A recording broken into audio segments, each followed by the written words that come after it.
ಮೊದಲನೆಯದಾಗಿ ಗುರು, ಎರಡನೆಯದಾಗಿ ಆಚಾರ್ಯ, ಮೂರನೆಯದಾಗಿ ಪ್ರಾಚಾರ್ಯ, ನಾಲ್ಕನೆಯದಾಗಿ ಉಪಾಧ್ಯಾಯ, ಐದನೆಯದಾಗಿ ಅಧ್ಯಾಪಕ, ಆರನೆಯದಾಗಿ ಪ್ರಾಧ್ಯಾಪಕ, ಏಳನೆಯದಾಗಿ ಶಿಕ್ಷಕ, ಎಂಟನೆಯದಾಗಿ ಉಪನ್ಯಾಸಕ, ಒಂಬತ್ತನೆಯದಾಗಿ ಪ್ರಾಂಶುಪಾಲ. ಈ ಪದಗಳ ಅರ್ಥ ಮತ್ತು ಅವುಗಳ ಅರ್ಥವ್ಯಾಪ್ತಿ. ಗುರು ಈ ಶಬ್ದವು ಗು ಮತ್ತು ರು ಅಕ್ಷರಗಳಿಂದ ರಚಿತವಾಗಲ್ಪಟ್ಟಿದೆ. ಗು ಎಂದರೆ ಅಂಧಕಾರ ಎಂದರ್ಥವಿದೆ. ರು ಎಂದರೆ ನಾಶಪಡಿಸುವವನು, ಅಂದರೆ ಅಂಧಕಾರವನ್ನು ನಾಶಪಡಿಸುವವನು ಎಂದಾಗುತ್ತದೆ. ನಮ್ಮನ್ನು ಅರಿವಿನ ಒಂದು ಉನ್ನತ ಸ್ತರಕ್ಕೇರಿಸುವ ಮೂಲತತ್ವ ಇದು.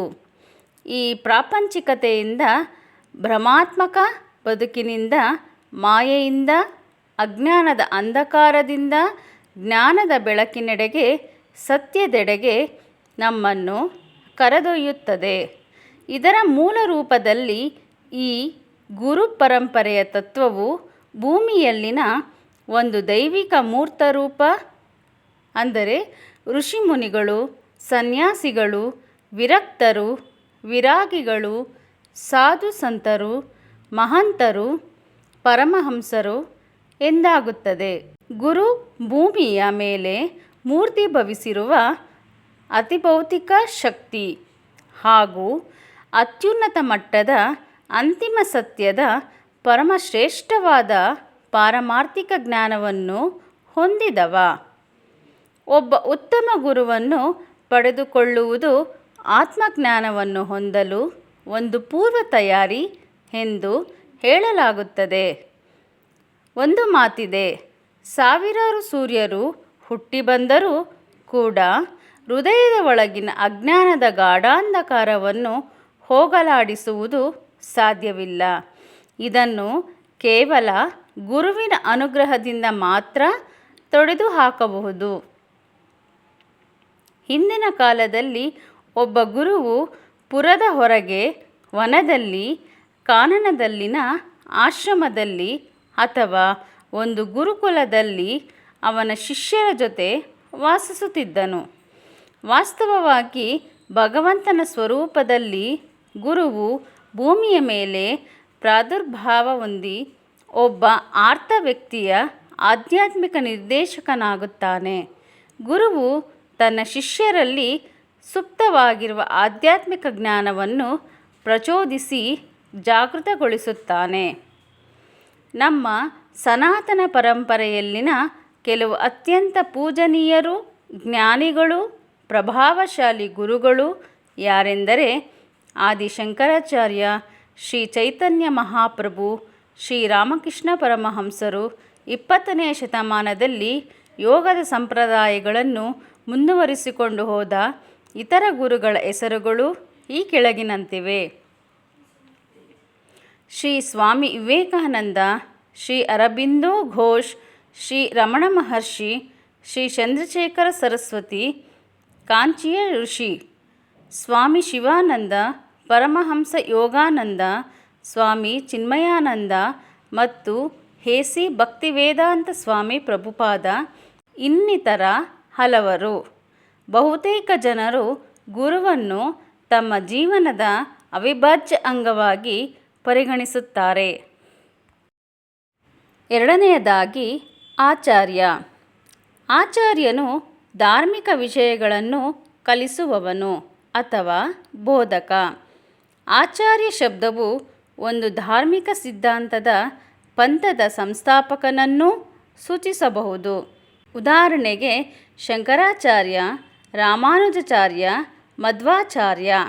ಆಚಾರ್ಯ ಪದವು ಬಹಳ ಕಲಿತ ವ್ಯಕ್ತಿ ಅಥವಾ ಪ್ರಗಲ್ಭ ವ್ಯಕ್ತಿಗಳ ಹೆಸರುಗಳಿಗೆ ಸೇರಿಸಲಾದ ಬಿರುದುಗಳೂ ಹೌದು. ಕೆಲವೊಮ್ಮೆ ಆಚಾರ್ಯ ಶಬ್ದವನ್ನು ಯಾವುದೇ ಬೋಧನಾ ಶಾಖೆಯಲ್ಲಿ ಪಾಂಡಿತ್ಯ ಹೊಂದಿರುವ ಪಂಡಿತ ಅಥವಾ ವಿದ್ವಾಂಸನನ್ನು ಸಂಬೋಧಿಸಲು ಬಳಸಲಾಗುತ್ತದೆ. ಉದಾಹರಣೆಗೆ ಗಣಿತಜ್ಞ, ಭಾಸ್ಕರಾಚಾರ್ಯ. ಆಚಾರ್ಯ ಪದವು ಆಚಾರ ಅಥವಾ ಚಾರ್ಯ ಮೂಲವನ್ನು ಒಳಗೊಂಡಿದೆ.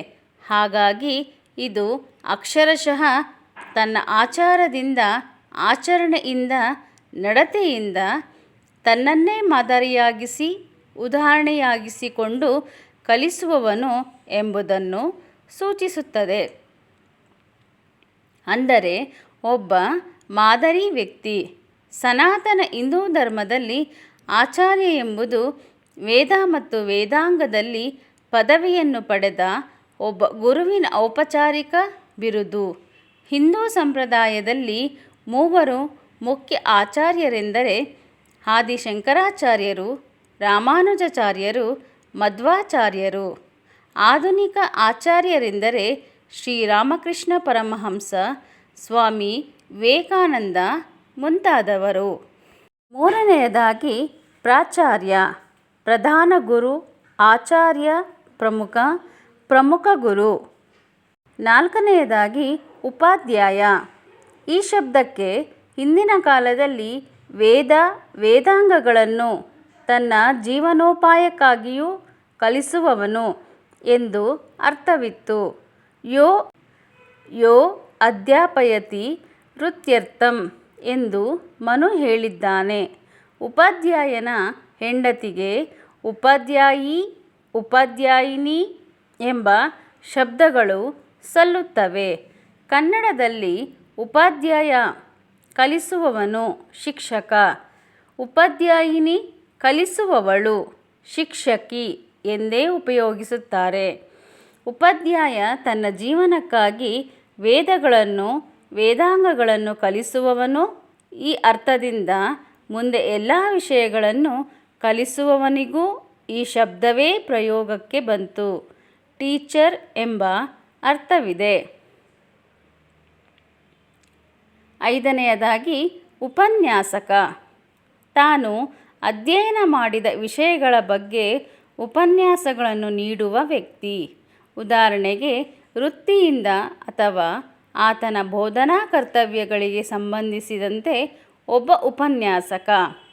ವಿಷಯಗಳ ಸಂಬಂಧ ಇತ್ಯಾದಿಗಳ ಕುರಿತು ಸಾರ್ವಜನಿಕ ವೇದಿಕೆಯಲ್ಲಿ ಭಾಷಣವನ್ನು ನೀಡುವವನು, ಪ್ರವಚನ ಮಾಡುವವನು ಒಬ್ಬ ಉಪನ್ಯಾಸಕ. ಐದನೆಯದಾಗಿ ಅಧ್ಯಾಪಕ. ಕಲಿಸುವವನು, ವೇದವನ್ನು ಕಲಿಸುವ ಗುರು, ವ್ಯಾಖ್ಯಾನಕಾರ, ವಿವರಿಸುವವನು. ಅಧ್ಯಾಪಕ ಗುರುವೂ ಹೌದು. ಅಧ್ಯಾಪಕ ಎಂದರೆ ಉಪದೇಶ ಮಾಡುವವನು ಎಂಬರ್ಥದಲ್ಲಿದ್ದು ಉಪಾಧ್ಯಾಯನಿಗೂ ಅನ್ವಯವಾಗುತ್ತದೆ.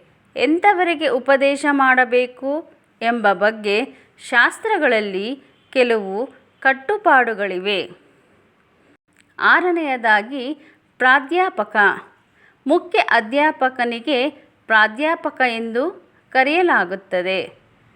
ಏಳನೆಯದಾಗಿ ಶಿಕ್ಷಕ. ತನ್ನ ವಿದ್ಯಾರ್ಥಿಗಳಿಗೆ ಅಕ್ಷರ ಜ್ಞಾನ ನೀಡುವುದರ ಜೊತೆಗೆ ಲೋಕಜ್ಞಾನ, ವ್ಯವಹಾರ ಜ್ಞಾನ, ವಿದ್ಯಾರ್ಥಿಗಳ ಮುಂದಿನ ಜೀವನೋಪಾಯಕ್ಕಾಗಿಯೂ ವಿವಿಧ ಕೌಶಲ್ಯಗಳನ್ನು ತನ್ನ ಜೀವನೋಪಾಯವಾಗಿಯೂ ಕಲಿಸುವವನು ಶಿಕ್ಷಕ. ಕೆಲವೊಮ್ಮೆ ಶಿಕ್ಷಕ ವಿದ್ಯಾರ್ಥಿಗೆ ದೈಹಿಕ ಶಿಕ್ಷೆ, ಪೆಟ್ಟು ಕೊಟ್ಟಾದರೂ ಶಿಕ್ಷಣ ಕೊಟ್ಟು ಬದುಕಿಗೆ ದಾರಿ ತೋರಿಸಬೇಕಾದ್ದರಿಂದ ಶಿಕ್ಷಕ ಎಂಬ ಅನ್ವರ್ಥನಾಮ ಬಂದಿರಬಹುದು. ಪ್ರಾಂಶುಪಾಲ. ಇದೊಂದು ವಿಚಿತ್ರವಾದ ಶಬ್ದ. ಇಂಗ್ಲಿಷ್ ಶಬ್ದಗಳನ್ನು ಕನ್ನಡಕ್ಕೆ ಅದೇ ಉಚ್ಚಾರಣೆ ಇರುವಂತೆ ಅನುವಾದ ಮಾಡುವ ಗೀಳು ಬಹಳ ಹಳೆಯದು.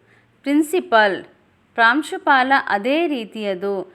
ಸಂಸ್ಕೃತದಲ್ಲಿ ಪ್ರಾಂಶು ಎತ್ತರವಾದ ಮನುಷ್ಯ, ದೈಹಿಕವಾಗಿ ಉನ್ನತವಾದವನು. ಆ ಶಬ್ದಕ್ಕೆ ಪಾಲ ಸೇರಿಸಿದರೆ ಎತ್ತರವಾದುದನ್ನು ರಕ್ಷಿಸುವವನು ಎಂದು ಅರ್ಥವಾಗಬೇಕು. ಹೀಗಿದ್ದರೂ ಪ್ರಾಂಶುಪಾಲ, ಪ್ರಿನ್ಸಿಪಲ್ ಶಬ್ದ ಕರ್ನಾಟಕದಲ್ಲಿ ಬೇರೂರಿ ನಿಂತುಬಿಟ್ಟಿದೆ. ಇದನ್ನು ಯಾರು ಮೊದಲು ಬಳಕೆಗೆ ತಂದರೋ ಗೊತ್ತಿಲ್ಲ. ಎಲ್ಲರಿಗಿಂತ ಗುರುವೇ ಶ್ರೇಷ್ಠತೆಯನ್ನು ಹೊಂದಿದವನು. ಯಾವ ಪ್ರತಿಫಲಾಪೇಕ್ಷೆಯಿಲ್ಲದೆ ತನ್ನದೆಲ್ಲವನ್ನೂ ಜ್ಞಾನ, ತಪೋಬಲ ಆಧ್ಯಾತ್ಮಿಕ ಹಂಬಲವುಳ್ಳ ಶರಣಾಗತ ಶಿಷ್ಯನಿಗೆ ಧಾರೆ ಎರೆಯಬಲ್ಲವನು ಅವನು.